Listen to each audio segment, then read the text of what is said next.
ನಾವೆಲ್ಲ ಈ ದಿನ ಇಲ್ಲಿ ಸಾವಿರಾರು ಜನ ಸೇರಿರೋದು ನಮ್ಮೆಲ್ಲರ ಮೆಚ್ಚಿನ ನಾಯಕರಾದ ಎಸ್.ಎಂ. ಕೃಷ್ಣ ಅವರ ಮಾತು ಕೇಳಬೇಕು ಅಂತ.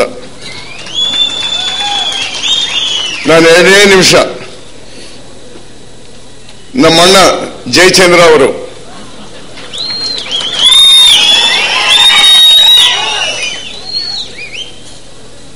ಅವ್ರು ಫೋನ್ ಮಾಡಿ ಬರ್ಬೇಕಪ್ಪ ಅಂತ ಅಂದ್ರು.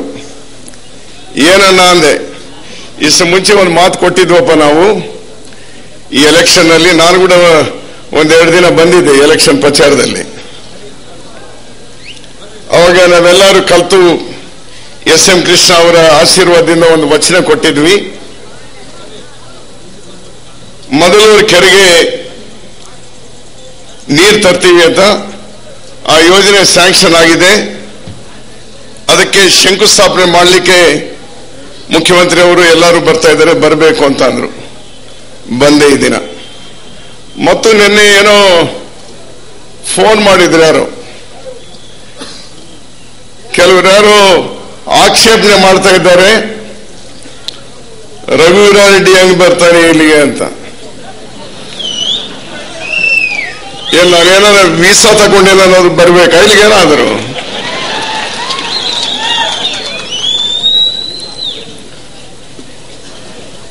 ಇಷ್ಟು ಮುಂಚೆ ಬಹಳ ಸಲ ಬಂದಿದ್ದೀನಿ, ಅವಾಗ ಯಾರು ಕೇಳಲಿಲ್ಲ.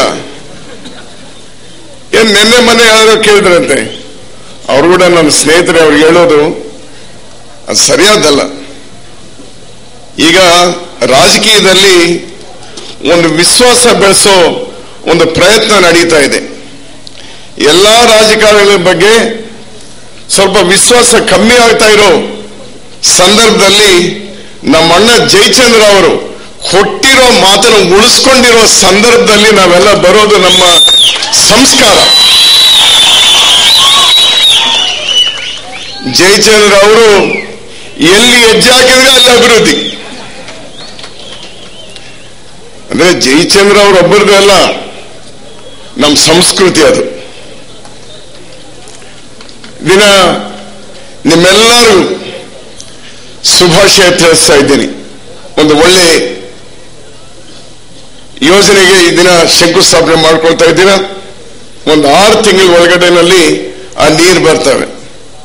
ನಮ್ಮಣ್ಣ ಜಯಚಂದ್ರ ಅವರು ಒಂದು ಮಾತು ಹೇಳಿದ್ರು, ಇನ್ನು 3 ನೀರು ಬರಲ್ಲಪ್ಪ ಅಂತ. ನಿಲ್ಸೋದಕ್ಕೆ ಸಾಧ್ಯವೇ? ನಾನು ನಿಮಗೆ ನಿಮ್ ಕರ್ನಾಟಕಕ್ಕೆ ಮೊಮ್ಮಗ, ನಾನು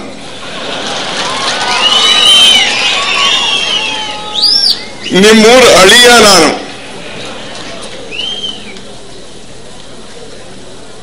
ಅದಕ್ಕೋಸ್ಕರನೇ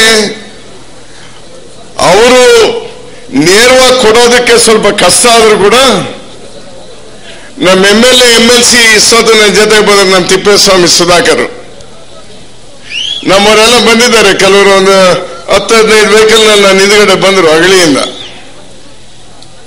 ನಿಮ್ಗೆಷ್ಟು ಉಪಕಾರನೋ, ಆ ಕೆರೆ ತುಂಬಿದ್ರೆ ಅಗಳಿ ರೊಳ್ಳ ಮಂಡಲದಲ್ಲಿ ಭೂಗರ್ಭ ಜಲ ಬಹಳ ಚೆನ್ನಾಗಿ ಬರುತ್ತೆ. ನಾವು ಹೆಂಗು ಫ್ರೀ ಕರೆಂಟ್ ಕೊಡ್ತಾ ಇದ್ದೀವಿ. ನೇರವಾಗಿ ನೀರು ಬರ್ತಾ ಇದ್ರು ಮೋಟರ್ನಲ್ಲಿ ನೀರು ತಗೊಂಡು ನಾವು ಕೂಡ ಜೀವನ ಮಾಡ್ಕೊಳ್ತೀವಿ.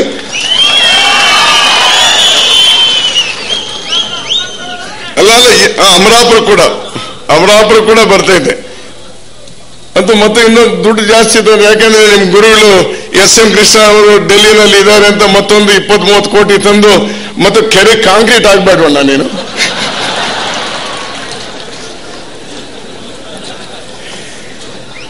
ಕುಡಿಯೋ ನೀರಿಗೆ ಬಹಳ ಕಷ್ಟ ಅಂತದ್ದು.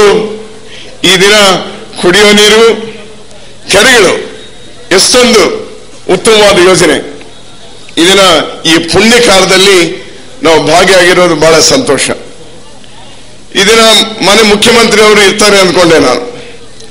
ಏನಾದ್ರೂ ನಮ್ಮ ಕಲ್ಯಾಣ ಸಚಿವರಾದ ನಾರಾಯಣ ಸ್ವಾಮಿ ಅವರು ಇದ್ದಾರೆ, ಅವ್ರು ನಾನು ಕೇಳ್ಕೊಳ್ಳೋದೇನಂದ್ರೆ ಈ ಸಂದರ್ಭದಲ್ಲಿ, ಯಾಕಂದ್ರೆ ನಿಮ್ ಸರ್ಕಾರ ಇನ್ನ ನಮ್ಮ ಬಸವರಾಜಣ್ಣನು ಇದ್ದಾರೆ, ಅವ್ರು ಕೇಳ್ಕೊಳ್ಳೋದೇನಂದ್ರೆ ಇನ್ನ 1 ವರ್ಷ ಆಯ್ತಾ ನಿಮ್ ಸರ್ಕಾರ?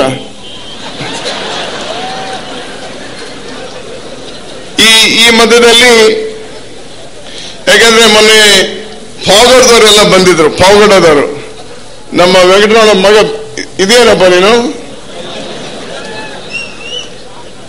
ವೆಂಕಟರಮಣಪ್ಪ ಅವ್ರ ಮಗ ಬಂದಿದ್ದ. ಅವರೆಲ್ಲ ಬಂದಿದ್ರು, ಪಾವಗಡದವರೆಲ್ಲ ಬಂದಿದ್ರು. ಉಗಾದಿ ಹಬ್ಬದ ದಿನಾನೇ ಬಂದಿದ್ರು. ಬಂದಾಗ ಎಲ್ಲಾ ಭಾಗಕ್ಕೂ ನೀರು ಬರ್ತಾವೆ, ನಮಗೆ ಪಾವಗಡಕ್ಕೆ ನೀರು ಬೇಕು ಅಂತ ನಾನು ಹೇಳಿದೆ. ಪಾವಗಡಕ್ಕೆ ನೀರು ತರೋದ್ರಲ್ಲಿ ನಾನು ಒಬ್ಬ ಕಾರ್ಯಕರ್ತನಾಗಿ ನಿಮ್ಮ ಸಹಕಾರ ಕೊಡೋದಕ್ಕೆ ತಯಾರಾಗಿದ್ದೀನಿ, ನೀವು ನಿಮ್ಮ ಸರ್ಕಾರದ ಹತ್ರ ಒಪ್ಪಿಸ್ಕೊಳ್ಳಿ ಅಂತ ಅಂದೆ. ಏನ್ ಮಾಡ್ಬೋದು ಅಂತಂದ್ರು. ಇಷ್ಟೊತ್ತು ನಮ್ಮ ಜಯಚಂದ್ರ ಅಣ್ಣ ಅವ್ರು ಹೇಳಿದ್ರು. ಯಾಕೆಂದ್ರೆ ನಮ್ಮ ತಂದೆಯವರು ಕೂಡ ಹೇಳ್ತಾ ಇದ್ರು, ಅರೇ ಯಾರಾದ್ರೂ ಹಸ್ಕೊಂಡು ಮನೆಗೆ ಬಂದ್ರೆ, ಹಸುಗೊಂಡು ಕರೆಕ್ಟ್ ಏನೋ ಹೊರಟು ಹಸುಗೊಂಡು ಯಾರಾದ್ರೂ ಮನೆಗೆ ಬಂದ್ರೆ ಎಷ್ಟಿದ್ರೆ ಅಷ್ಟು ಅವ್ರಿಗೆ ಕೂಡ ಸ್ವಲ್ಪ ಒಂದು ಮುದ್ದೆನೋ ಅರ್ಧ ಮುದ್ದೆನೋ ಅವ್ರಿಗೆ ಇಟ್ಟು ನೀರು ಕೂಡ ಊಟ ಮಾಡೋ. ಒಂದು ವೇಳೆ ಅವ್ರಿಗೆ ನೀನು ಒಂದು ಮುದ್ದೆನೋ ಅರ್ಧ ಮುದ್ದೆನೋ ಕೊಡೋ ಶಕ್ತಿ ಇಲ್ದ ಇದ್ರೆ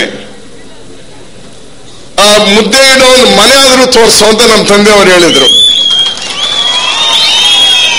ಅಂದ್ರಲ್ಲಿ ಜಯಚಂದ್ರ ಅವರು, ನಾನು ನೇರವಾಗಿ ನಿಮ್ಗೆ ನೀರು ಕೊಡೋದಕ್ಕಾಗೋದಿಲ್ವಪ್ಪ, ನಾನು ಕೇವಲ ಆ ಮೊದಲೂರು ನೀರು ಕೊಡ್ತಾ ಇದ್ದೀವಿ, ಕೆಳಗಡೆಯಿಂದ ನೀವು ನೀರು ಬರ್ತವೆ ಅಂತ ಅವರು ಹೇಳಿದ್ರು ನನಗೆ.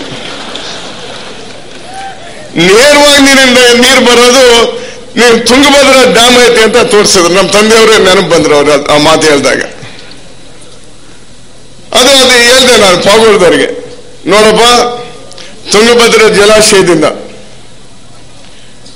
ಒಂದು ಸಮಾಂತರವಾದ ನಾಲೆ ಹೈ ಲೆವೆಲ್ ಕೆನಾಲ್ ಅಂತ ತಗೊಂಡು ಬಂದ್ರೆ ನಿಮಗೆ ನೀರು ಬರುತ್ತೆ.